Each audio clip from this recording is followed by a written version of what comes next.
and welcome to another video. In this video we are going to solve binary search problem from the Leetcode. In this problem they will give an array which will be in increasing order. All the elements of the array will be in increasing order, and then they will give a target. We have to search for this target in the array, and then we have to return the index of that particular element. So in this problem they have particularly asked for binary search, but there is a way like linear search. We can use linear search as well to search for an element in the array. If we use a linear search, we will go through the array, and then we can, if we find that particular target element in the array, then we can directly return the index. That is the linear search approach, where time complexity is O of n because we go through array once for every target.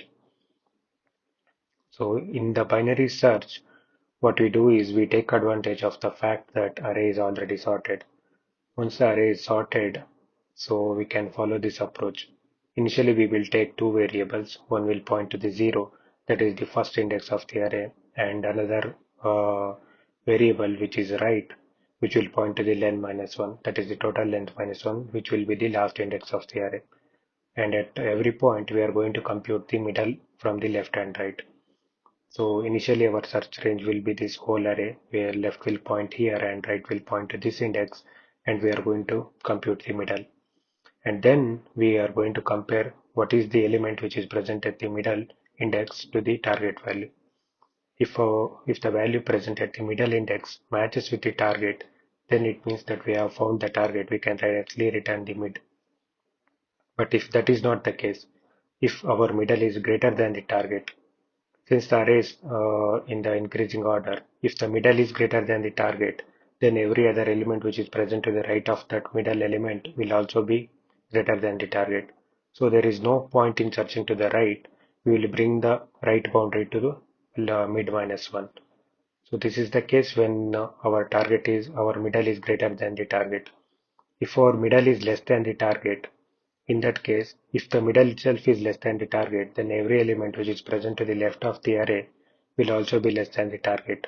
So there is no point in searching to the left of the array.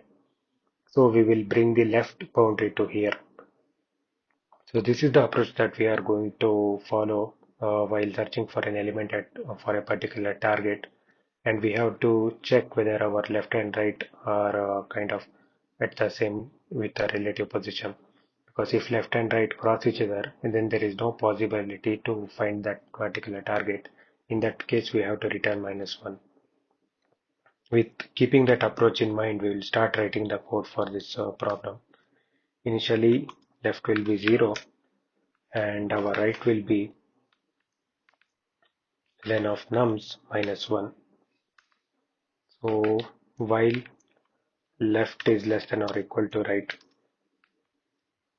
so when left and right becomes equal, our search range becomes just the one element, because left and right will point to the same element. So in that case also we have to consider. Then we will compute the mid. Mid will be left plus right divided by 2. So once we get the mid, then we can compare the mid. So if our nums of mid, if it is equal to target, then we just have to return this index. So we will return mid. If that is not the case, what happens if our element which is present in the mid is greater than the target? If this is the case, every element which is present from mid to mid, from mid onwards, that is mid plus 1 will also be greater than target. Mid plus 2, element which is present at mid plus 2 position will also be greater than the target. So there is no point in searching to the right of the array, because mid itself is greater than the target. So every other element which will be present to the right of the mid will also be greater than the target. So we can reduce the search area to mid minus 1. We can bring the right boundary to mid minus 1 because we have already compared with the mid, so we can mid minus 1. If that is also not the case, then our nums of mid is less than the target. If the element which is present at the mid is less than the target, so every element which will be present to the left of the mid, that is mid minus 1, mid minus 2, elements will also be less than the target. So there is no point in searching to the left of the mid. So we can bring the left boundary to mid plus 1. So this is the approach that we are following. But if we no longer find a range, if left becomes greater than the target, that means our range itself is invalid. So at that case, this while loop will be exited and we will return -1. So we will submit this solution and check whether it is passing the initial test cases. As you can see here, this is passing initial test cases. Before submitting the solution, let us discuss about time and space complexity.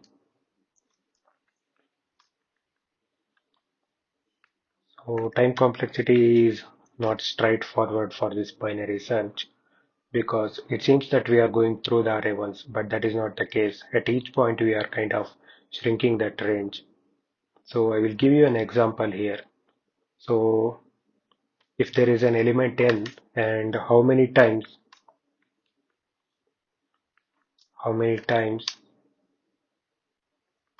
we can divide it by 2 before it becomes 0.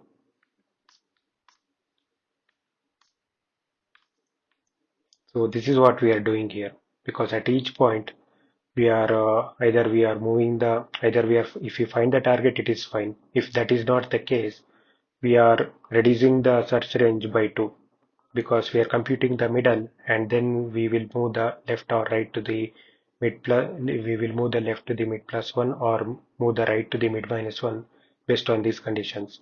This means we are reducing the search boundary by 2.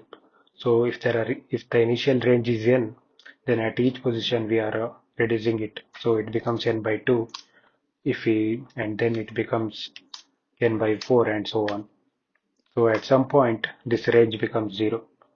So if it is 2 power n, if there are 2 power n elements, then we can divide it by 2 for n times. So if we divide it by 2 into 2 into 2, if we do it 10 times, it becomes 1, and then again if we divide it by 2, it becomes 0. So that means we can divide it by log n times. We can consider log n to the base 2. Here this is not a 10 base but 2.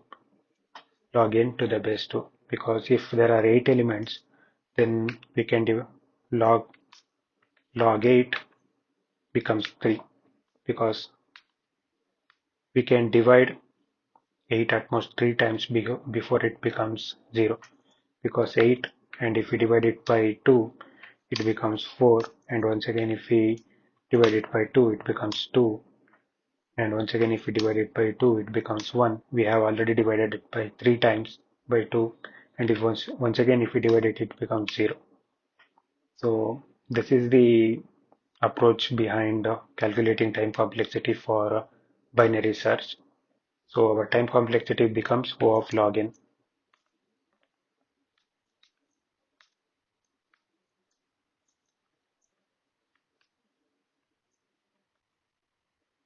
So this is the time complexity, because we will do this loop only log n times, log n to the base 2.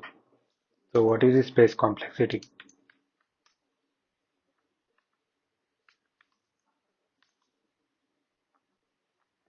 For space complexity, here we are using 3 variables. One is left, right, and mid. So these 3 variables will become same, not same, but these 3 variables will use the same memory irrespective of the input size. So we are using constant time complexity. So constant space complexity and logarithmic time complexity. Let us submit the solution and check whether it is passing all the test cases. Yes, as you can see here, this solution is passing all the test cases. If you are interested in learning more about data structures and algorithms, you can check out other videos from my channel and subscribe to my channel. Thanks for watching this video.